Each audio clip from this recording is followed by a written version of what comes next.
Grace and peace to you in the name of the triune God, Creator, Redeemer, and Sustainer.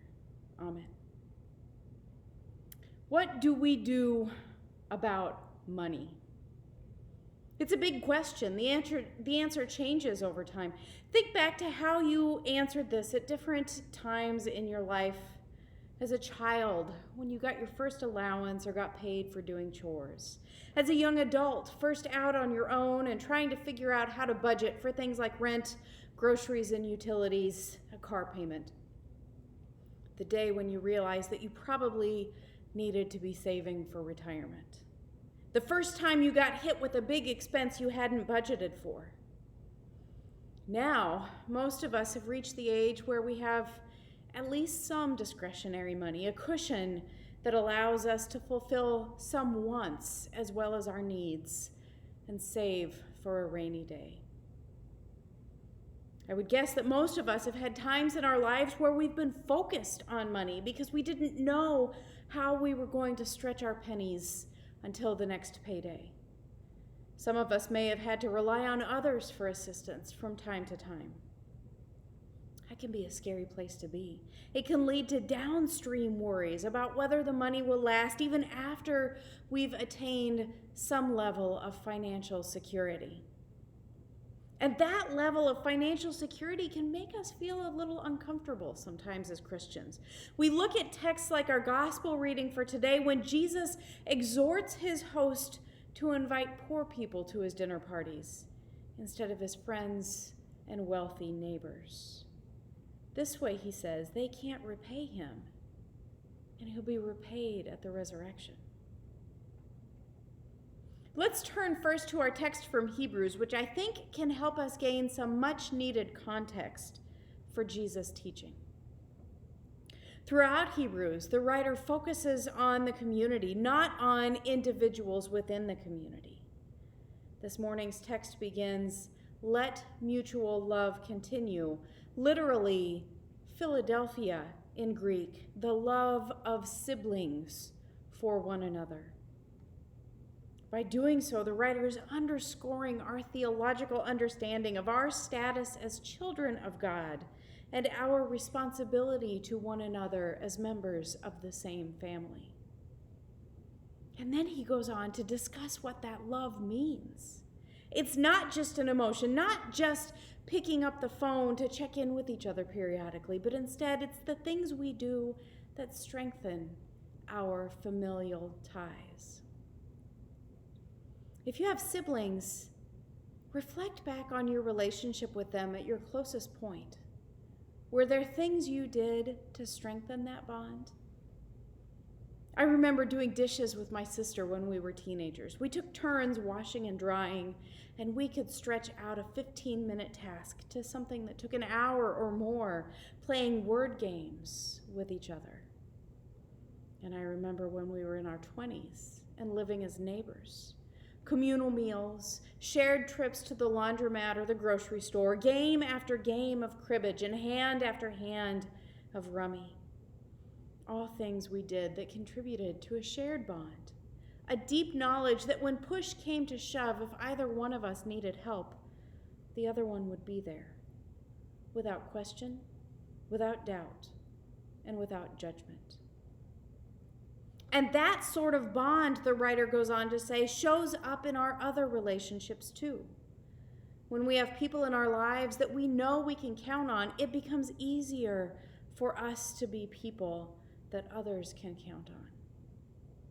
When we've been the beneficiaries of hospitality within our familial relationships, it becomes easier to turn toward others who are not part of that same family group and offer them hospitality as well. Love begets love. And then the writer writes, keep your lives free from the love of money and be content with what you have. For God has said, I will never leave you or forsake you. What is this love of money? And what does it have to do with our lives as Christians and our welcome of the marginalized to our table?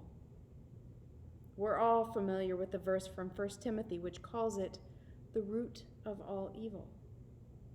But what does this root grow into? Acquisitiveness and greed, the desire to accumulate more stuff, hoarding, desperately holding on to the stuff we have, and perhaps above all, a scarcity mentality, the worry that we will never have enough. Never enough money, never enough possessions, never enough power or prestige or honor or whatever it is that we seek to buy with our money and our possessions. So what's the opposite of the love of money? When asked this question, most of us would probably think about the opposite of love. We might be inclined to think that the opposite of love is hate, or we might subscribe to the idea that the opposite of love is indifference. I bet most of us don't hate money.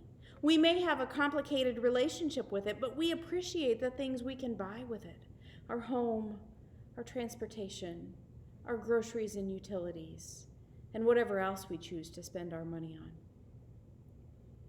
And it's awfully hard to be indifferent to money in a society that runs on the stuff. We just about have to feel some way or other about money. But the author of Hebrews writes that the opposite of the love of money is not hate or indifference. Instead, the opposite of the love of money is contentment. So what does this root grow into? Contentment with what we have leads to confidence in God's abiding faithfulness. Contentment with what we have leads to not being afraid of what will happen if it's taken away because of our confidence in God's loving care for us. Contentment with what we have leads us to put away competition and one-upmanship. In its place, the root of contentment flowers into generosity and a willingness to follow the example of those who came before us in the faith. Contentment leads us to lean on the promises that Jesus Christ, who is our steadfast salvation, is the same yesterday, today, and tomorrow. How do we use this as context to interpret Jesus' parable about the wedding feast and urging his host to invite the marginalized for dinner? We have to ask ourselves, with whom do we choose to be in community? People whose love of money causes them to be social climbers, searching for higher and higher status until they rival God? Or people who recognize that we all bring different gifts to the table, and maybe our seating arrangements shouldn't be dictated by who's the best, but by who can help whom.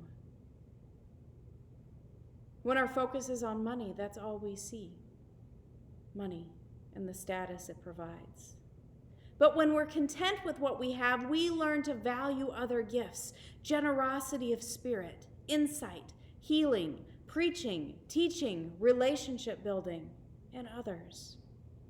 We don't all have these gifts in equal measure, but in a community, when we are content with what we have been given, we share generously of ourselves and treasure the gift of others. So how do we show up for each other? How do we strengthen the bond of Philadelphia, the bond of mutual love between us in the church?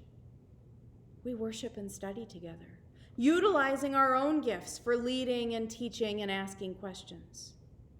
We share our time during community activities, whether we're participating in church cleanup days or celebrating milestone events.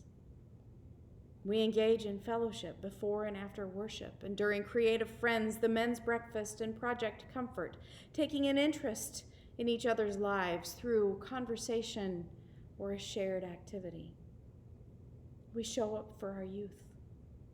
We hold each other in prayer. And all of this helps to grow the root of contentment that spreads outside of our little community of All Saints to the community of Blue Springs in eastern Jackson County and to the wider world. when we welcome all our neighbors to the table, including the marginalized, we're reminded that it's not our table to begin with. And we're reminded that when we give of ourselves without expectation of receiving in return, we open ourselves up to the opportunity of new relationships, new growth of community, new opportunities to practice Jesus' radical love and hospitality for all people. We are renewed and strengthened in our commitment to be the church for Christ in the world. We sound the gong, ringing in the realm of God for all to hear, serving notice that all are welcomed, that all may be fed. Amen.